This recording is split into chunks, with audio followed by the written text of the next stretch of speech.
okusinziira kubayita mu bisenge information gye bafunye ku ddwaliro lino Ssaabasajja Kabaka waali.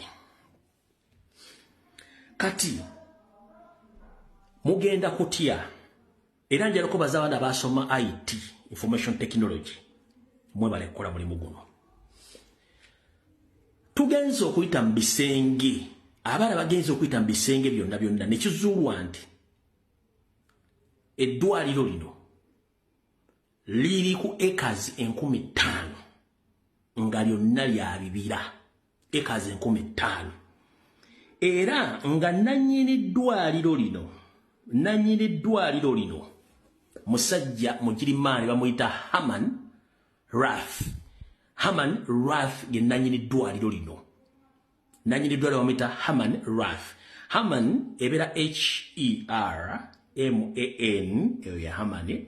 Rath R-A-A-T-H ye nannyini ddwaliro eyo, ye mwami ono.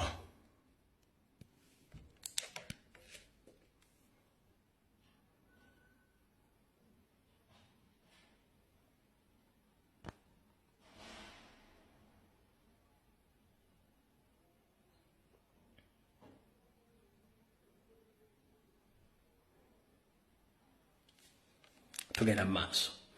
Omwami ono nzaalwa ya Germany era ayina eddwaliro eryefaanaanyirizaako bw'etyo mu ggwanga erya Bugirimaani. Kati eddwaliro lino ekisinga okuntisa kye mugenda okutya nammwe kye mugenda okutya, eddwaliro liri ku acres 50,000 naye nga liri mu kibira wakati. Kati mugenda kutya okusinziira ku kifaananyi ekyasooka tuweebwa. Kyenjagala tusooke tusinzireko okusinzira ku kifaananyi ekyasooka tuweebwa Ssaabasajja Kabaka nga tumubanja. Kyenjagala nsooke mbalage then tulyoke tugende mu maaso mulugenda kutya. Kino kye kifaananyi ekyasooka tuweebwa, tulyoke tugende ku referensi y'ebintu bye mbagambye. Kino kye kifaananyi ekyasooka tuweebwa ne kisindikibwa ba state mafias bonna ne Mayiga mukira bulungi nnyo. Mulabe background.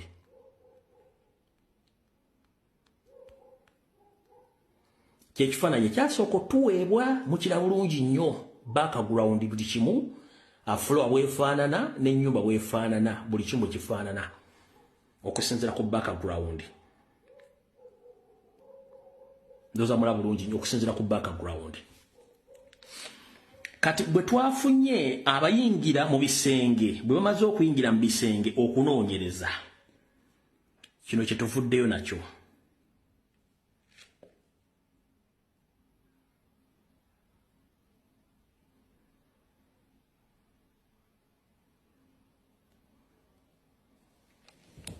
Kino kye tuvuddeyo nakyo. Bino ebyo ku bifaananyi bye tuvuddeyo nabyo.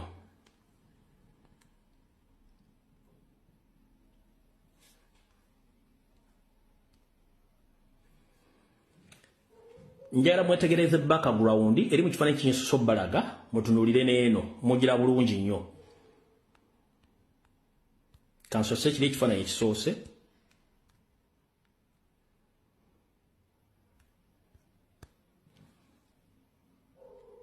Ekisoose mukirabye.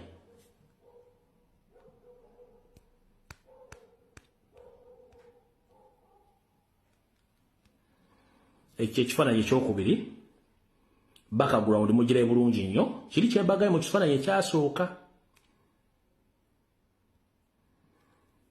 Njagala mbalage ekyokubiri. Ekyokusatu kyakusatu. Mukira bulungi nnyo. Tugenze. Mulaba eddwaliro lino liri mu nsiko. Liri mu nsiko.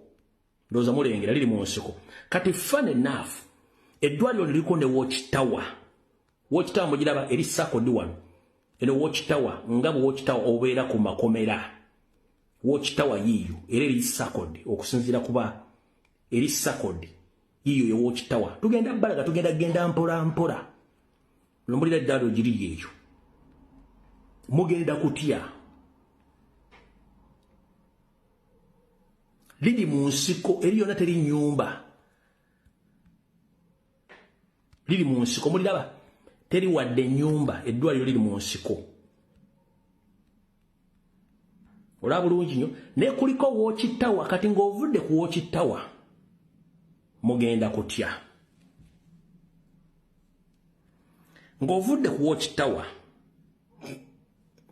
era Watch Tower kanziremu naye ekisinza okunkwasa ennaku mbadde nkolanga videos nebaga nti waliwo firimu gye bayitanga No Escape from Sobibo.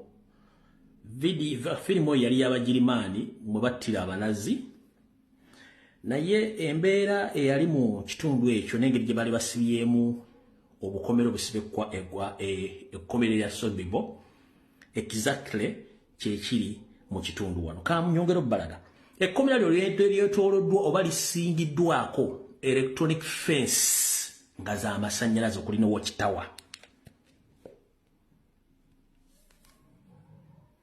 Zamujira Watch Tower zezo nerengera lirina electronic fence oba electric fence zokka zeetoolodde ekkomera zeetoolodde eddwale bagamba Watch Tower zamujira bulungi nnyo.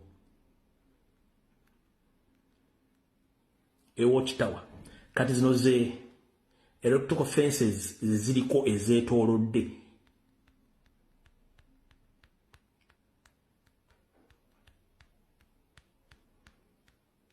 Tugenda mpola njagala balaga mulyoke mukakase eyo yembeera okusinziira ku address gye twafunye okusinziira mu bbaluwa eri ezo ze fence nga za amasannyalaze muzira bulungi nnyo ne Watch Tower zaazo.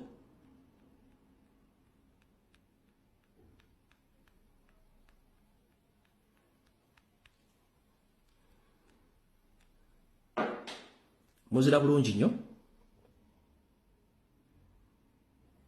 Muzire bulungi nnyo.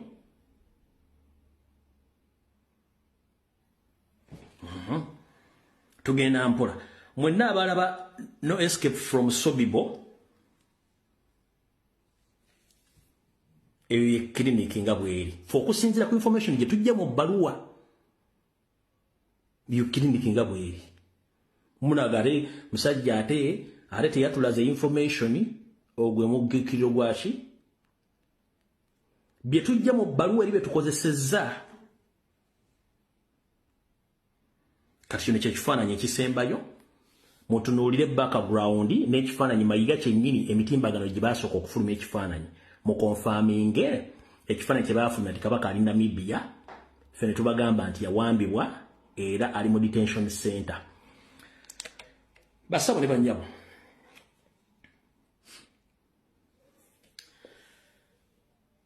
kati okusinziira ku baana bano abayita mu bisengo okunoonyeza ku bakoze abaagala okumanya latitude y'ekifo kino ne longitude y'ekifo kino kanzi basombere.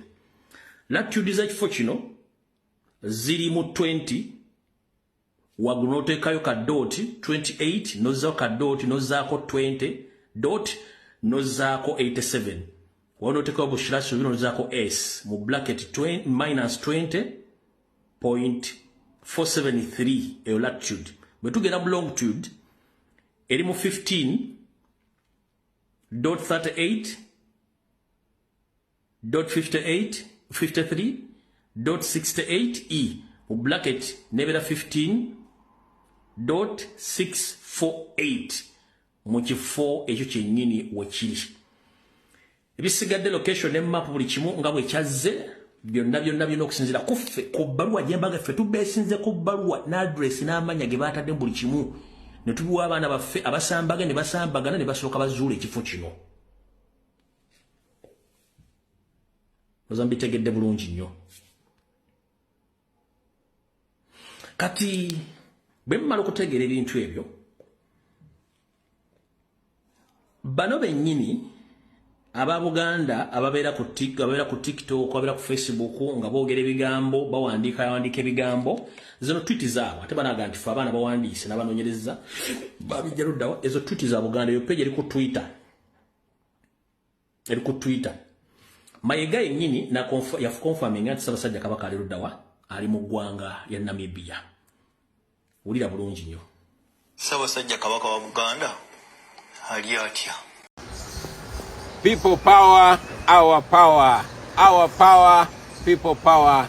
Banange mwena abanachagwe abantu b'emukono abantu ba kubira ddala Nkokonjeru Kisoga Buyikwe yonna mu Bukunja Nyinesanyu okubategeeza nti oluvannyuma lw'okutulemesa n'okutukubatiya gaasi finally police ekkiriza obutataganya tukole entukuŋŋaana zaffe mu ddembera nga bwe tubadde tukola n'olw'ensonga eyo Nyinesanyu okubayita olunaku lw'enkya mwenna abantu b'emukono tusinkane awo emukono tuwayemu twogeremu naye mu ku nsonga ezituleeta kwe kubazaamu amaanyi n'okubajukiza nti tetwapowa tukyali ku struggle y'okununula eggwanga lyaffe okuvaayo okwo gwe ng'omuntu kiba kikulu nnyo oba otulaze nti oyimiridde naffe yambala ovuloyo oba kakalaka akamyufu obeere wa mpisa obeere wa ddembe mbakubiriza mwena abajja mu nkuŋŋaana zaffe mubeere ne discipline mubeere bakkakkamu babulwe kye batuteekako ekibi awo tujja kusobola okugenda maaso nga n'ensi yonna